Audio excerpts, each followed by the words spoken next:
Bharat Pakistan high voltage ম্যাচের ভাগ্য ঠিক করে দিতে পারে তিনটি দ্বৈরথ। বুমরা বনাম ফারহান 2025 এশিয়া কাপ ফাইনাল। সেই ম্যাচে তিলক ভার্মা শেষ ওভারে ম্যাচ ঘুরিয়ে দিয়েছিলেন, কিন্তু আরেকটা ঘটনা চুপচাপ ইতিহাসে ঢুকে পড়েছিল। সাহিবজাদা ফারহান এমন কিছু করেছিলেন যা টি-20তে আর কেউ করতে পারেনি। তিনি জাসপ্রীত বুমরাকে ছক্কা মেরেছিলেন, শুধু একবার নয়, 3 ম্যাচে 3 বার, একবার ফাইনালেও। এরপর নিউজিল্যান্ডের ড্যারিল মিচেলও গত মাসে বুমরাকে 3টি ছক্কা মেরেছেন। তবু বুমরা মানেই এখনো ভয়। প্রশ্ন হলো, রবিবার বুমরা কি পরিকল্পনা করবেন? পাওয়ার প্লেতে কি আবার 3 ওভারের স্পেল করবেন যেমন এশিয়া কাপে করেছিলেন, নাকি আগের মতো প্রথম 6 ওভারে 1 ওভার করেই থামবেন? আর ফারহান, তিনি কি আবার সোশ্যাল মিডিয়ায় আগুন লাগাবেন, নাকি বুমরার এক ইয়র্কারেই গল্প শেষ? শাহিন বনাম অভিষেক।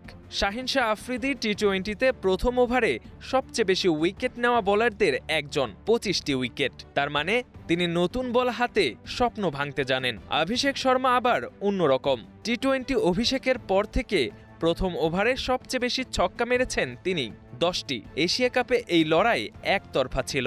অভিষেক শাহিনের 19 বলে 36 রান করেন, আউট হননি একবারও। তবে এবার একটা ছোট অনিশ্চয়তা আছে। পেটের অসুখে ভুগে নামিবিয়া ম্যাচ খেলতে পারেননি অভিষেক। তিনি ফিরেছেন, কিন্তু পুরো ছন্দে আছেন তো? প্রথম ওভারেই বোঝা যাবে শাহিনের সুইং জিতবে নাকি অভিষেকের সাহস। আবরার বনাম সূর্যকুমার। মাঝের ওভারগুলোতে ম্যাচ গড়ে ওঠে, আর এই জায়গায় দুজন আলাদা করে চোখে পড়েন। আবরার আহমেদ পাকিস্তানের সেরা স্পিনার। টি-20 বিশ্বকাপের পর থেকে 7 থেকে 9 ওভারে তার ইকোনমি 5.92। এই টুর্নামেন্টে খেলেছেন এমন বোলারদের মধ্যে তৃতীয় সেরা। উইকেটও নিয়েছেন 31টি। এই সময়েই ব্যাট করেন সূর্যকুমার। এশিয়া কাপে তিনি ছন্দ হারিয়েছিলেন, কিন্তু এবার ফিরেছেন। যুক্তরাষ্ট্রের বিপক্ষে 49 বলে অপরাজিত 84। তার সবচেয়ে বড় অস্ত্র সুইপ। সব মিলিয়ে 56 বলে 118 রান, স্ট্রাইক রেট 210.71, মাত্র 3 বার আউট। প্রেমাদাসার বড় আউটফিল্ড, টার্নিং পিচ, সবকিছু মিলিয়ে এই লড়াই হতে পারে সবচেয়ে সূক্ষ্ম।